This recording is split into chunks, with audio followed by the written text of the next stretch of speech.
বিজেপিৰ নেত্ৰী জোনালী নাথক হত্যা কৰিছে হাছানুৰ নামৰ এজন যুৱকে।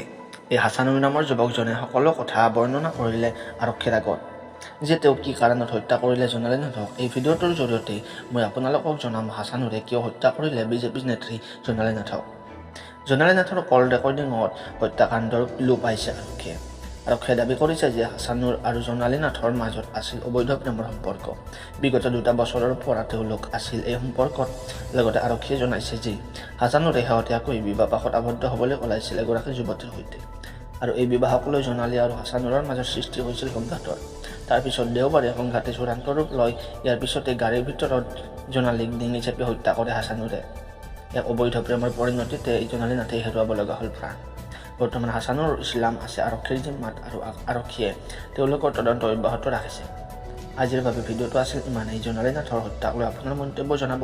হাছানুৰ ইছলামৰ কি শাস্তি বিচাৰে সেয়া আপোনাৰ মন্তব্য জনাব। ভিডিঅ'টো লাইক কৰি চেনেলটো ছাবস্ক্ৰাইব কৰি দিবলৈ নাপাহৰিব।